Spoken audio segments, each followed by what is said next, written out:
हर हर महादेव। दोस्तों, आज हम विद्वेश्वर संहिता के द्वितीय अध्याय का दर्शन करेंगे। दोस्तों, मैंने जैसे कल बताया था कि अब शिव महापुराण का आरंभ हुआ है। ये दूसरा अध्याय है। इस दूसरे अध्याय में शिव महापुराण का महात्म्य मतलब कि इसकी विशेषताएं क्या हैं उसके बारे में बताया गया है, और इसके सिवा इसके परिचय थोड़ा दिया गया है। कितने श्लोक हैं, कब शुरू हुई, कितनी संहिताएं हैं, इसके बारे में बताया गया है। और मुख्यतः जो मैं कहना चाहूँगा और जो इसमें लिखा भी है, हर व्यक्ति को जीवन में कम से कम एक बार शिव महापुराण का अध्ययन करना चाहिए। किसी भी तरीके से करें, मित्रों, पढ़ें, सुने, इसका एक प्रभाव आपके जीवन में पड़ता है। दोस्तों, मानिएगा, अगर आप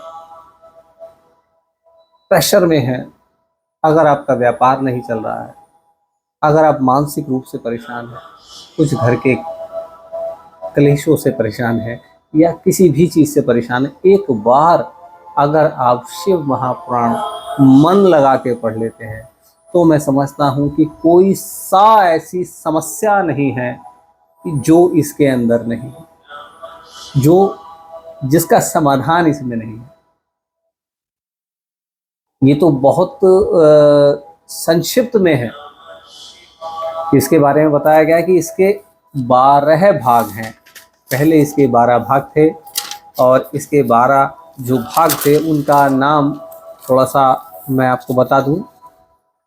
इसके 12 भेद कहे जाते हैं, मैं जिसे भाग बोल रहा हूँ। लेकिन अब वर्तमान में जो आप शिव पुराण पढ़ेंगे उसमें इसी के 7 ही संहिताएं हैं, 7 खंड हैं। उन 12 में से जो वो 12 कौन से थे वो मैं बता देता हूँ। और इन 12 जो खंड थे, 12 जो भेद थे इसके, उन 12 भेदों में 1,00,000 श्लोक कहे गए हैं।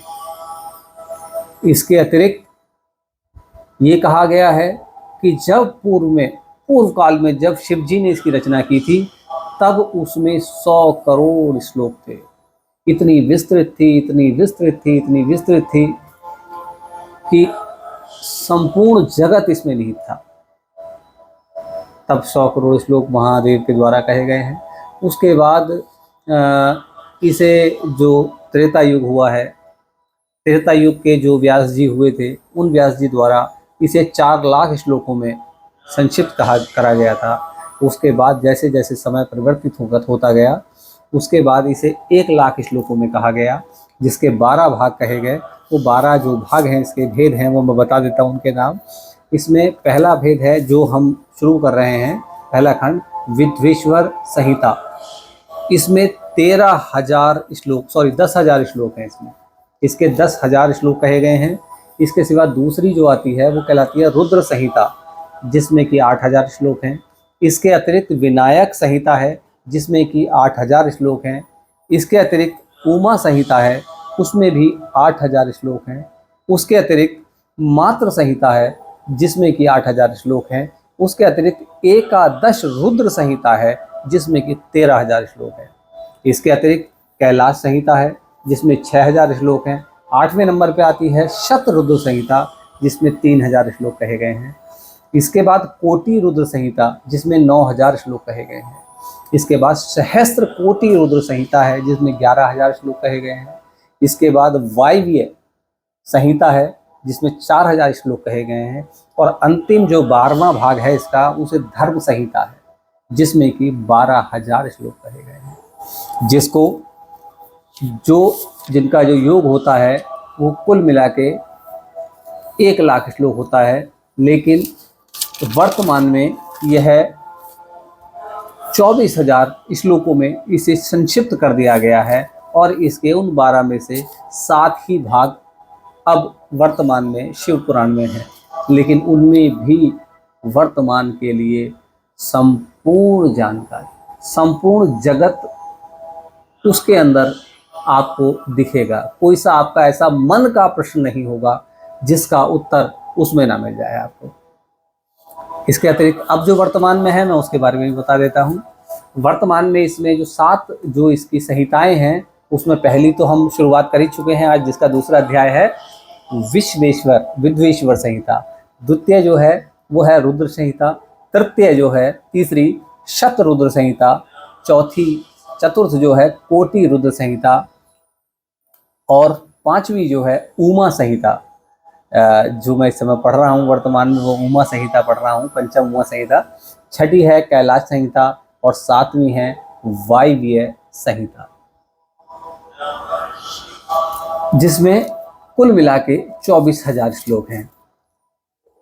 ये तो इसके विषय में एक जानकारी हो गई। इसके अतिरिक्त मित्रों, शिव पुराण अपने आप में वर्तमान में अगर कहेंगे कि अमृत विलुप्त हो गया है तो मैं कहूँगा अमृत विलुप्त नहीं हुआ है, वर्तमान में है, वो शिव पुराण के अंदर है। आपकी हर समस्या का, हर प्रश्न का जो उत्तर है वो शिव पुराण है। आप भी कहोगे बार बार कह रहा है, लेकिन हाँ, ये मेरे मतलब जो मन के भाव है उसे कहने में कुछ नहीं मतलब संकोच नहीं करना चाहिए। आपको एक बार जरूर पढ़िए। और इसके अंदर जो है इस जो द्वितीय भाग में जिसको मैं आपसे कह रहा हूँ उसमें उसका महात्म्य यही बताया गया है कि जितने हमारे विश्व के अंदर भी पुराण हैं, जितने हमारे ग्रंथ हैं, जितना इतिहास है, इस पूरे संसार में जितने भी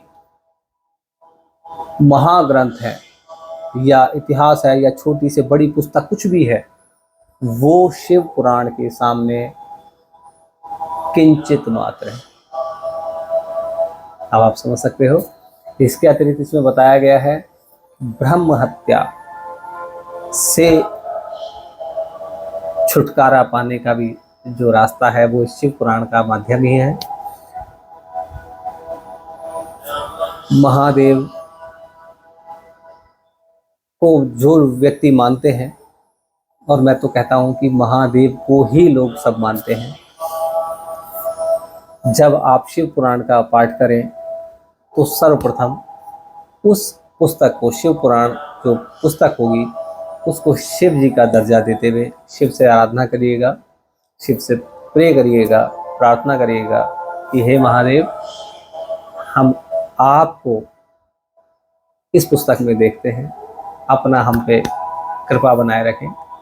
और उनको मन में ग्रहण करके शिव और शक्ति दोनों को मन में वास करके और मन एक साथ लगा के फिर शिव महापुराण को सुनो।